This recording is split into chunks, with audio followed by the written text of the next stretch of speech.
இயேசு கற்பித்த காலமற்ற பாடங்களை இணையோடும் ஒரு கதையை நான் காண்கின்றோம். இது ஒரு தாய் மற்றும் அவரது 2 மகள்களுடன் தொடங்குகிறது. ஒவ்வொன்றும் வெவ்வேறு நற்பண்புகள் மற்றும் போராட்டங்களை உள்ளடக்கியது. இளைய மகள் உலக ஆசைகளாலும் அவளுடன் நண்பர்களின் தோழமையாலும் செல்வாக்கு பெற்றவளாக பொருளாசையை தேடுகிறாள். மூத்த மகள் குடும்பத்தின் தேவைகளை கவனிப்பதில் பொறுப்பையும் பணிவையும் காட்டுகிறாள். நம்ம ஷாப்பிங் பண்ண போலாம். அவங்க அம்மா கிட்ட காசு வாங்கி அப்போ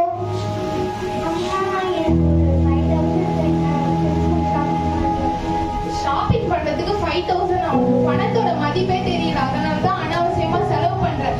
பணம் எல்லாம் கிடையாது, கிளம்பு. ஒரு 1000 ரூபாய் இருந்தா தாங்கல. உங்க அக்காவுக்கு மட்டும் காசு தராங்க, உனக்கு காசே தர மாட்டாங்க. அப்போ உங்க வீட்டுல உன்னை ஒரு பொண்ணாவே மதிக்கலையா?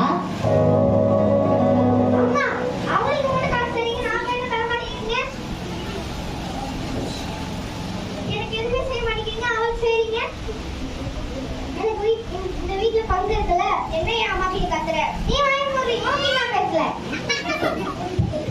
இந்த சொத்துல பங்கு தானே வேணும். எடுத்துட்டு போ. உனக்குலாம் தனியா இருந்தாக்கா தெரியும்.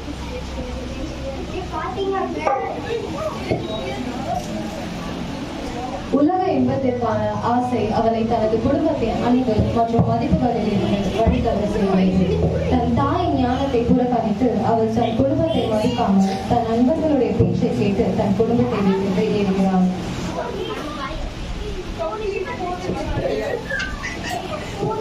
அதான் உங்ககிட்ட காசு காலி ஆயிடுச்சுல, இருக்கும்போது நாங்க இருக்க வேணாம், நாங்க கிளம்புறோம்.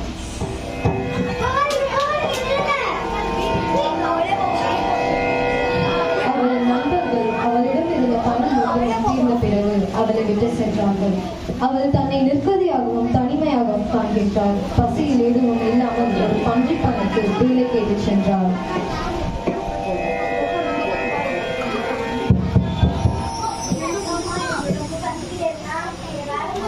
வேலை ஒண்ணும் இல்லப்பா.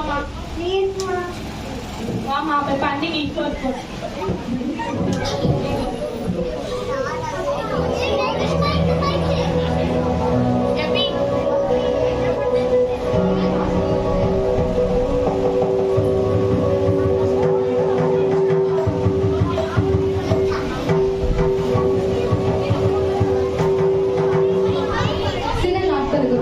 கஷ்டங்கள் மற்றும் மனத்தாழ்மையின் மூலம் மனம் திரும்புதல் மற்றும் நல்லிணக்கத்தின் உண்மையான அர்த்தத்தை அவள் கற்றுக்கொள்கிறாள்.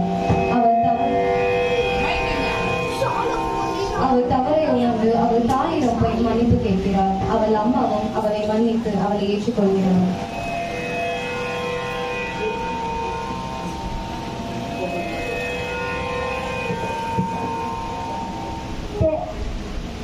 அம்மா கிட்ட போய் சாரி கேட்டு பார்க்கலாம். அம்மா வந்துட்டாங்க இல்லையான்னு பார்க்கலாம்.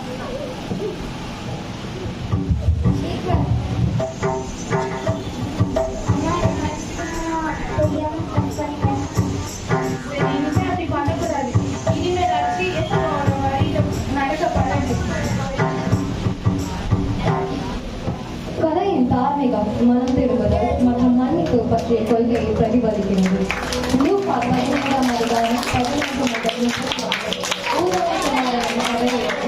30 எடுத்துக்காட்டப்பட்டபடி உறவுகளுக்குள் பணிவு மற்றும் நல்லிணக்கத்தின் முக்கியத்துவத்தை எடுத்துக்காட்டுகிறது. நன்றி, வணக்கம்.